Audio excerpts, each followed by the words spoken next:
আসসালামু আলাইকুম ভিউয়ার্স। আজকে কিন্তু 24 ডিসেম্বরের মতো ক্যান্ডেল গতকালকে হইলেও আর 10 ডিসেম্বরের মতো হইলেও 10 ডিসেম্বরের পরেই যে মাইনাস হয়েছিল, তো বেশি না হলেও আজকে কিন্তু সেই মাইনাসই হয়েছে, যদিও সেদিনের তুলনায় মাইনাসটা কম। এখন ক্যান্ডেলের এবং চেহারা এবং অবস্থান গতকালকে যেটা বলেছিল সেটা হচ্ছে যে এখানে কিন্তু স্ট্রং কোনো ক্যান্ডেল ছাড়া বলা যায় না যে এখানে ক্যান্ডেল ভালো, বিয়ারিশ ক্যান্ডেল দিয়ে কিন্তু এখানে অবস্থান ক্যান্ডেল চেহারা ভালো এটা বলা যাবে না। আজকেও সেইটাই।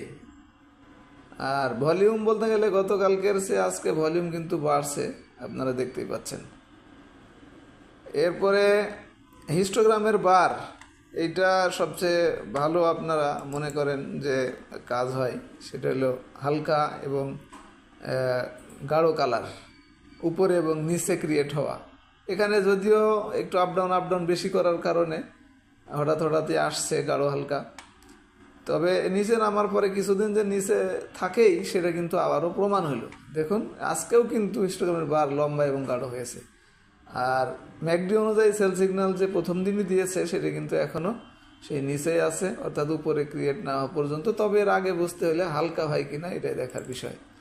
এই গেল তিনটা কুইক ডিসিশনের জন্য, মানে ক্যান্ডেলের অবস্থান এবং ক্যান্ডেলের চেহারা, ভলিউম এবং হিস্টোগ্রামের বারের কী অবস্থা।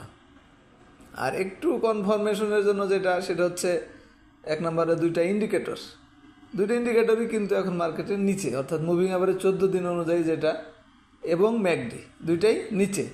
তো এটা উপরে উঠতে অর্থাৎ বাই সিগন্যাল আসতে তো সময় লাগবে, এই জন্য একটু কনফার্মেশন বেশি হতে হয়। যদিও রিসেন্ট আপনারা দেখেছেন মুভিং অ্যাভারেজের বাই সেল সিগন্যালটা ঘন আসছে মার্কেট সাইডওয়েজ থাকার কারণে। আরেকটা হচ্ছে সাপোর্ট আলোচনা করা হয়েছিল, আপনারা জানেন এইখানে 25শে নভেম্বরের লো অথবা এই ক্যান্ডেল 27শে নভেম্বরের লো যদি বলেন, অর্থাৎ 103 5103 এবং 5100, এই যে এই ক্যান্ডেলটার লো সেটা হচ্ছে 12ই ডিসেম্বর এই ক্যান্ডেলটার লো। তো এখনও দুইটা সাপোর্টের একটাও ভাঙে নাই, আপনার দুইটা সাপোর্টে এখনও আছে। মার্কেটের অবস্থান দেখতে পাচ্ছেন 5142।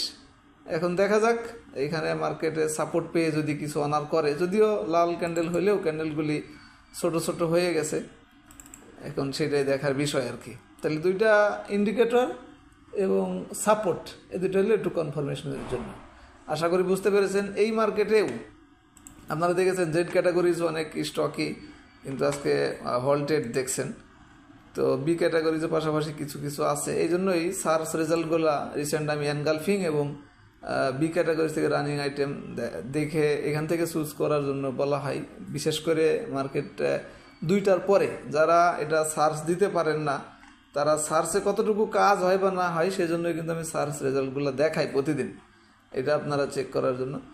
তো আজকের রেজাল্ট হলো এটা। যারা ভিআইপি মেম্বারশিপ নিতে চান আমাদের অফারটাও নিতে পারেন। 2 বছরের প্যাকেজ 3600 টাকা ছিল, এখন 3000 টাকা। এটা হলো এনগালফিং অনুযায়ী গতকালকে লাল ক্যান্ডেলের উপরে আজকে ক্লোজ করতে সক্ষম হয়েছে প্রাইসটা।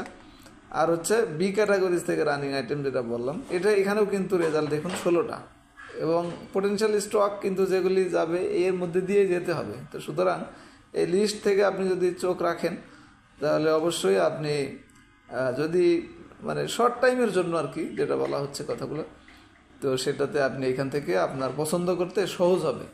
অর্থাৎ 450 শেয়ারের মধ্যে আপনি হিমশিম খেলে এই শর্ট লিস্ট থেকে পছন্দ করতে পারবেন। আশা করি বুঝতে পেরেছেন। আর একটা দেখাচ্ছিলাম গলকে নতুন স্ক্যানার যোগ করছে, যেটা আজকের কারেকশন পজিটিভ কিনা। তো গতকালকের গুলা কেমন হয়েছিল সেটা আজকে মিলাই নেবেন। আর আজকে কিন্তু এই জিনিসগুলা অর্থাৎ এই স্টকগুলি যে মাইনাস হয়েছে, তো এই মাইনাস হওয়াটা পজিটিভ কিনা এটা কিন্তু আগামীকালকে দেখতে পারবেন। এটা সেই লিস্ট। আশা করি বুঝতে পারছেন। ধন্যবাদ সবাইকে। আসসালামু আলাইকুম।